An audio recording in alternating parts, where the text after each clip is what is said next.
करते हैं। तो चलिए शुरुआत करते हैं आज के टॉपिक से, और आज का टॉपिक बहुत ही इंटरेस्टिंग है जिसका नाम है एटमॉस्फेयर।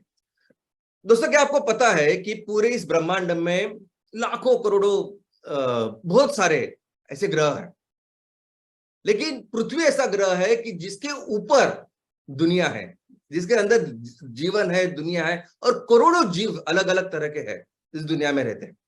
तो वो क्या विशेषता है, वो क्या स्पेशलिटी है कि जिसकी वजह से पृथ्वी जो ग्रह है इसमें ये दुनिया रहती है, ये जिंदगी है, और ये रहस्य, ये इसका कारण है ये एटमॉस्फेयर।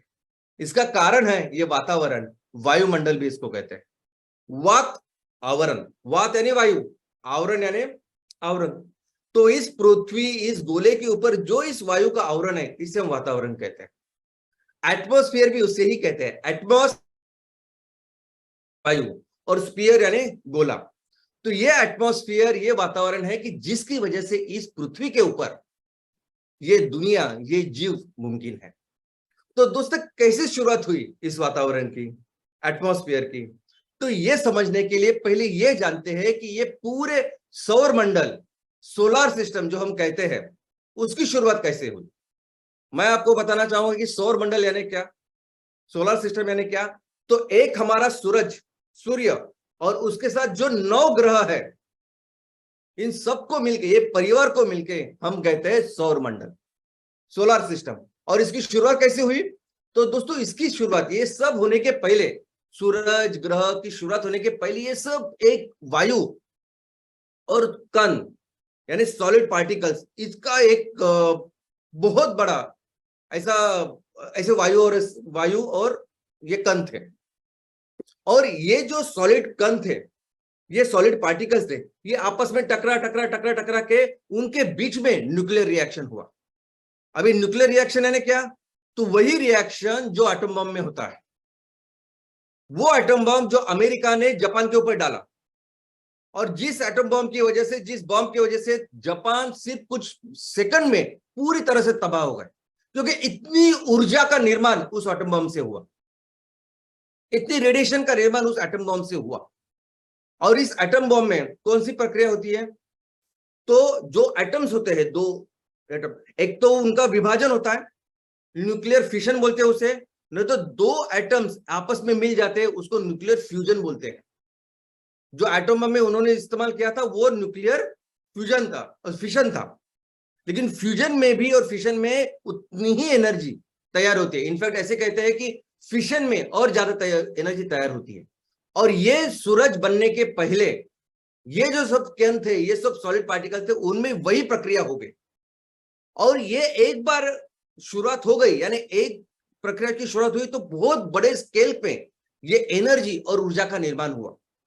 और एक बार ये चालू होने के बाद एक चेन रिएक्शन होती है, यानी जब तक वो मटेरियल होता है तब तक ये रिएक्शन चलती रहती है और उस ऊर्जा का निर्माण होता रहता है। तो आज उस सूरज में पिछले 450 करोड़ साल से वो सब चल रहा है, और ऐसे ही चलता रहेगा अनंत काल तक।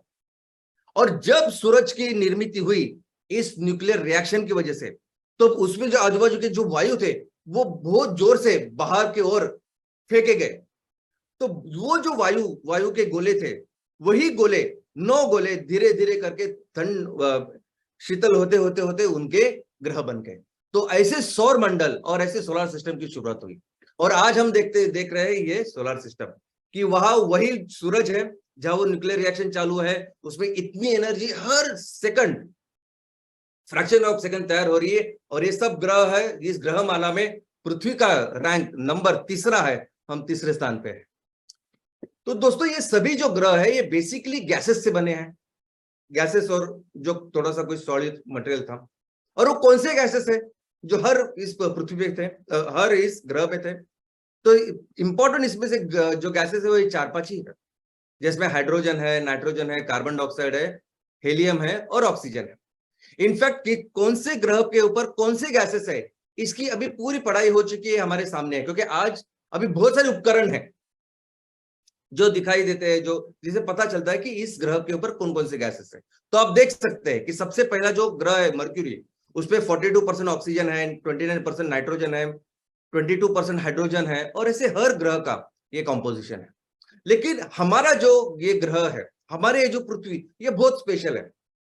स्पेशल क्यों है? एक तो उसका डिस्टेंस सूरज से एक बहुत अच्छे लोकेशन पे है, लेकिन सबसे इंपॉर्टेंट है उसका कंपोजिशन इन गैसेस का।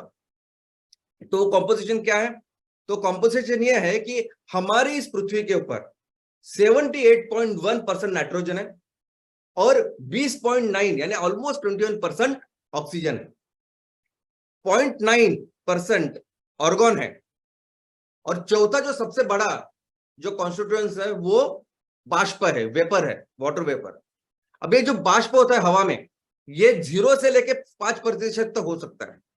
यानी ऐसी हवा जो समुद्र के ऊपर है वहां उस पर ज्यादा बाष्प रहता है, और ऐसी हवा जो जमीन के ऊपर है वो बहुत ही ड्राई है, वहां बाष्प बिल्कुल नहीं होता। तो दोस्तों हमारी पृथ्वी पे अगर आप देखोगे तो हमारी पृथ्वी की भी शुरुआत 450 करोड़ साल पहले हुई। अभी 450 करोड़ साल पहले जब पृथ्वी की शुरुआत हुई तो पृथ्वी भी एक सिर्फ गैस का गोला था, बड़ा गोला था। उसके बाद उसको आज इस परिस्थिति में आने के लिए पहले 50 करोड़ साल लगे। लेकिन ये आने का जो प्रोसेस था वो 3 अलग अलग फेजेस में डिवाइड होता है। पहली फेज क्या है? तो अर्ली एटमॉस्फेयर। आज ये एटमॉस्फेयर है जिसकी वजह से हम जिंदा है, सब कुछ हो रहा है, जिंदगी है। लेकिन पहले जब पृथ्वी तैयार हुई तब एटमॉस्फेयर बहुत अलग था। गैसेस ये नहीं थे जो अभी सामने दिख रहे हैं हमें, बहुत ज्यादा कार्बन डाइऑक्साइड था, बहुत ज्यादा मीथेन था यानी आज से 200 गुना ज्यादा कार्बन डाइऑक्साइड था। लेकिन उसके बाद जैसे जैसे पृथ्वी ठंडी होती गई, ये उसमें जो बाष्प था वो बाष्प से पानी बना और इतने बड़े ओशन या महासागर की निर्मित हो गई। लेकिन इस महासागर के लिए जो बेसिन चाहिए वो कैसे तैयार हुआ? तो जब ये पृथ्वी तैयार हो रही थी तब उसमें इनिशियली बहुत सारे वोल्केनो, ज्वालामुखी तैयार होते थे।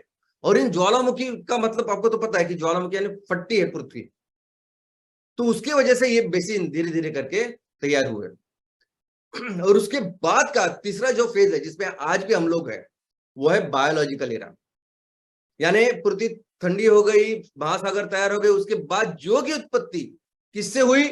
तो हमारे सुपर हीरो, पिछले हफ्ते हमने जिसके बारे में पढ़ा समझा, वो हमारे सूक्ष्म जीव। हमारे सूक्ष्म जीव है जिनकी वजह से इस पृथ्वी के ऊपर जीव की शुरुआत हुई।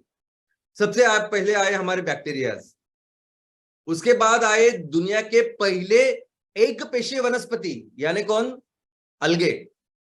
उसके बाद आए दुनिया के पहले एक पेशीय प्राणी यानी प्रोटोजोआ, और बाद में फिर अलगे से फिर वो पूरी, यानी अभी हम देख सकते हैं कि बहुत अलग अलग तरह के पेड़ दिखते हैं, वनस्पति दिखती है।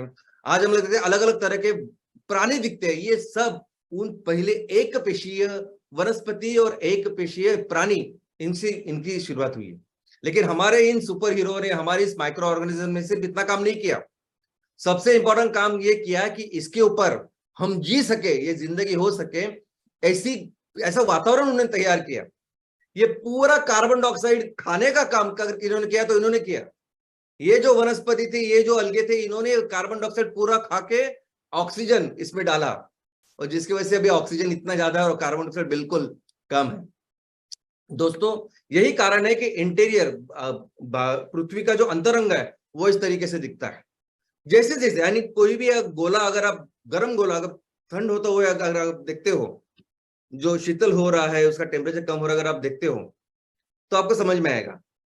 तो वैसे भी पृथ्वी के साथ हुआ, जैसे जैसे पृथ्वी ठंड होती गई, शीतल होती गई, तब जो हल्की चीजें थे वो ऊपर चले गए, जो हमारे इस पृथ्वी के ऊपर है, जिसे हम कहते हैं क्रस्ट। जो ऐसी चीजें हैं जो अभी भी पूरी तरह से सॉलिड नहीं हुई, वो सेमी सॉलिड ऐसी स्थिति में है, इसको कहते हैं हम लावा। जो दूसरा मेटल करके उसका भाग है, और तीसरा विश्व में जो भाग है उसको कहते हैं कोर। अब ये कोर सबसे हेवी जो मेटल है उससे बना हुआ है, यानी उसमें लेड, उसमें आयरन, निकेल, ये सब कुछ भरा हुआ है और वो सॉलिड है। तो इस तरह से हमारे पृथ्वी का अंतरंग भी है। लेकिन दोस्तों सबसे इंपॉर्टेंट बात यहां से शुरू होती है।